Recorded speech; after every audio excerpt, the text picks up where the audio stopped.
서울 강남의 한 고급 레스토랑. 저녁 코스 요리가 순서대로 준비되고 식사 자리도 점점 무르익어 가는데요. 이렇게 화기애애하던 분위기가 한순간에 심각한 분위기로 돌변합니다. 유독 화가 나 보이는 한 남성은 셰프를 폭행하고 욕설까지 하는데요. 대체 이 레스토랑에서 무슨 일이 있었던 걸까요?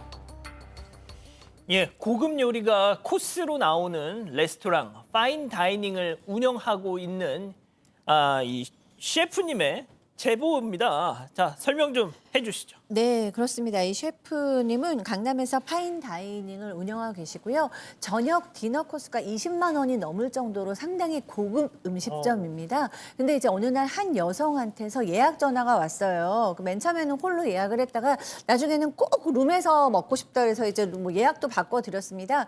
그래서 오셨어요. 다 오셨는데 4명이 왔다고 합니다. 여자 둘, 남자 둘에. 그래서 식사 서빙이 시작되는데 이렇게 고급 음식점에서는 이제 요리가 나오면 그 요리에 대해서 친절하게 설명을 다 해주시잖아요. 그럼 대부분 사람들은 그걸 참 기뻐하고 즐거워하는데 이 손님들은 아우 됐다고 우리 지금 중요한 얘기하니까 대화 방해하지 말고 이제 들어오지 말라 뭐 이런 식으로 얘기를 하셨대요.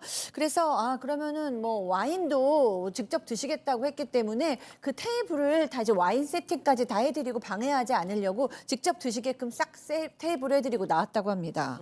서울 강남의 한 고급 레스토랑. 우리 대화에 방해받기 싫으니까 안 들어오셔도 돼요. 와인도 우리가 알아서 따라 마실게요. 자, 그런데 어느 정도 식사가 진행된 이후에 이 룸 안에서 이 컴플레인이 왔다고 합니다. 무슨 이유였을까요? 제보자 얘기 들어보시죠. 나중에 이제 오셔가지고 이제 왜 신경 안 써주냐고 했을 때 저는 좀 많이 놀랐죠. 일단 불만을 제기하신 거잖아요. 저희가 마치 손님을 등한시한 것 마냥 말씀을 하시길래 이게 무슨 상황인가 싶긴 했어요. 이게 왜냐하면은 저희가 신경을 써드리려고 했는데도 불구하고 본인들이 그걸 거부를 했고 다시 나와서 하는 이야기가 그런 접객을 왜 안 해주냐라고 하니 접객 서비스를 거절한 상태에서 저희가 들어갈 수가 없는데 왜 안 해주냐고 하면은 사실 뭐라 드릴 말씀이 없잖아요. 그냥 죄송하단 말밖에 할 수 없죠. 대화에 방해되니까 들어오지 않으셔도 돼요 했는데 네. 왜 갑자기? 그러니까요. 이게 희한한 게 그래서 이제 그냥 음식만 서빙만 했다라고 합니다. 그런데 저 방에 이제 와인을 4병을 주문해서 마셨대요. 그래서 4병째가 들어갔을 때 갑자기 왜 이 사람들이 왜 우리한테는 와인을 안 따라줘? 왜 대접이 이렇게밖에 안 돼? 이렇게 따졌다라고 합니다.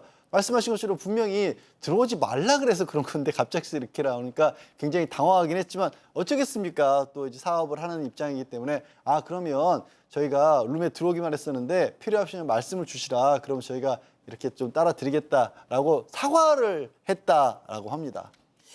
뭐 제보자께서는 이분들 좀 독특하네 뭐 했지만 좀 술에 취하셨나 보다 하면서 넘어가셨대요. 근데 그 후에는 문제가 없었나요? 자, 이게 저녁 7시 이후에 식사를 시작을 했는데 여기가 이제 예약제고 또 이 코스 요리라 보니까 사람들이 먹어가면 그만큼 또 나오는 상황이고 그걸 맞춰서 이제 이렇게 음식을 내놓습니다. 근데 다른 테이블이나 다른 쪽 곳보다는 아주 늦게 식사를 좀 했던 것 같아요. 그래서 옆에 테이블이 계속 쌓이는 모습이 있었고 실제로 9시 한 40분, 10시가 뭐 마무리인데 9시 40분 될 때까지 메인 요리도 안 나갔던 상황이에요. 특히 지금 보면 어떤 남성이 룸 안에서 담배 피는 모습도 지금 목격이 저거 안 될 됐고요. 텐데. 네, 안 되죠. 당연히 안 돼. 담배가 되겠습니까? CCTV에서 내부를 보다가 결국 안 돼서 타이머로 20분 재서 음식을 갖다 줬다고 하고요. 메인 요리가 안 나갔기 때문에 급기야는 이 제보자가 직접 룸으로 들어가서 테이블에 자리도 만들고 다음 서빙을 준비했다고 합니다. 실내에서 담배 피면 안 될 텐데요. 자, 아무튼 식사 시간이 2시간이 넘도록 늘어지니까 제보자가 직접 룸에 들어가서 테이블을 정리하고 메인 요리를 가져올 준비를 했답니다. 그 과정에서 그 일이 생긴 겁니다. 무슨 이유였는지 체크포인트 짚어보죠. 냄비 받침? 무슨 얘기일까요? 직접 들어보시죠. 음식을 놓을 자리가 부족해서 그거를 건넨 과정에 이게 냄비에 붙어서 따라 올라갔다가 떨어진 거겠죠? 근데 이거를 제가 인지를 전혀 못하고 있다가 이건 제 실수잖아요. 그거 다 안 먹은 건데 치우면 어떡하냐 이렇게 하시는 거죠? 이거 제가 하는지 몰랐다. 정말 죄송합니다. 다시 얼른 해드리겠습니다라고 얘기를 해요. 근데 거기서 이제 순서를 치면서 안 먹을 거긴 한데 왜 그 말도 안 하고 가냐. 그래서 제가 죄송합니다. 정말 몰랐습니다. 이게 떨어진지 인지를 못했습니다라고 사과를 드려요. 근데 이제 저한테 욕지거리를 하고 제가 욕먹을 만큼 잘못했나 생각이 드는 거죠. 냄비 받침이 일단 어떻게 보면 도화선이 됐네요. 네, 맞습니다. 저 제보자의 이야기를 다시 한번 상황을 좀 정리를 해드릴게요. 그러니까 커다란 냄비를 치우다가 실수로 냄비 받침이 검은 옷을 입은 여성의 접시에 떨어진 겁니다. 좀 떨어졌네요. 네, 이 제보자는 이 사실을 지금 모르는 것 같죠. 이걸 모르고 냄비를 치웠고 이후에 다시 룸으로 들어와서 테이블을 보니까 이 접시 위에 냄비 받침이 올라가 있잖아요. 제보자는 그걸 몰랐던 거고 그래서 음식을 다 먹은 거라고 생각을 하고 곧바로 접시도 치웠다고 합니다. 그런데 제보자가 나간 뒤에 여성이 일행들에게 아직 안 먹은 음식인데 접시로 냄비 받침이 떨어졌고 사과도 없이 치워버렸다 이런 말을 했고 손님들이 제보자에게 컴플레인을 제기를 합니다. 제보자는 아까 이야기하신 것처럼 죄송하다 안 먹은 음식인지 몰랐다 빨리 새로 해드리겠다 이렇게 안내를 해드렸는데 여성이 괜찮다고 안 먹을 거다라고 또 거절을 했다고 해요. 하지만 그 후에도 손님들의 표정이 좀 좋지가 않아 보여서 제보자가 재차 사과를 했다고 합니다. 그때 회색 옷을 입은 남성이 너 태도가 그게 뭐냐? 라면서 반말로 욕설을 하기 시작했고 앞으로 우리 방에 들어오지 말라면서 모욕적인 말까지 했다고 합니다. 야, 너 태도가 그게 뭐야? 반말 그리고 욕설. 자, 손님이잖아요. 싸울 수는 없잖아요. 야, 그냥 저 사람들 나갈 때까지 참자 버텼답니다. 하지만 왠지 이후에 상황이 더 안 좋아졌을 것 같아요, 교수님. 네, 안 좋아졌습니다. 이제 마감까지 15분 정도밖에 남지를 않았어요. 그러니까 이 방에는 이 제보자께서 서빙을 하지 않고 다른 직원이 서빙을 하다가 이제 15분밖에 안 남았으니까 급하게 디저트를 가지고 갔대요. 그랬더니 그때 아까 반말했던 것들을 그대로 너 들어오지 말랬잖아. 막 이런 식으로 얘기를 하는 거예요. 그래서 이 제보하신 분이 너무 이제 참다가 반말하는 거에 너무 화가 나서 같이 반말을 했대요. 그랬더니 와가지고 이제 목을 가격한 거예요. 그리고 룸 밖으로 몸을 밀고요. 그러면서 이런 얘기를 했다고 또 얘기하십니다. 너 같은 것은 소리 소문 없이 죽일 수 있다라고 얘기를 했고 철로 된 그 가방 넣어놓는 그 가방통 같은 거를 또 셰프들한테 확 던졌대요. 그리고 이제 몸을 밀치고 막 이런 이제 뭐 저렇게 거칠게 얘기를 하고 모욕적으로 그래 주방 허들렛 일 하면서 돈 벌면 좋냐 뭐 이런 식으로까지 모욕을 또 주고도 굉장히 상처되는 말도 했는데 그 옆에 있는 사람한테 저 사람 저분 이렇게 하는 거는 불법이다 말려달라 위법이다라고 얘기를 했더니 그 일행은 또 전 기가 막힙니다.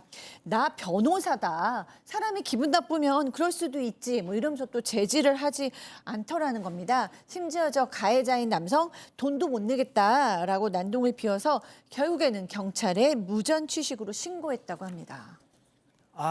이게 이제 뭐 제보자분의 주장입니다만 야, 주방 허드렛 일을 하면서 돈 벌면 좋냐 이 XX야 뭐 이런 얘기도 했다고 하고요. 돈까지 못 내겠다고 난동을 피우길래 무전 취식으로 신고를 했는데 저희가 이 손님 측에도 연락을 한번 해봤습니다. 네, 그렇습니다.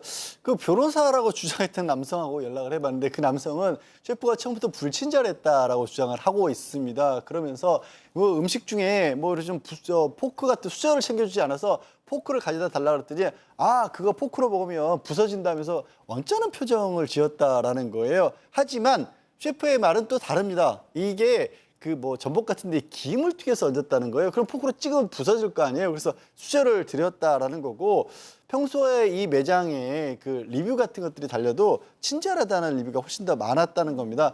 그리고 이 CCTV 영상을 1초 단위로 끊어서 봤대요. 혹시라도 내가 표정을 잘못 지었나. 셰프분이? 예. 그런데 그런 표정도 없었다라는 겁니다.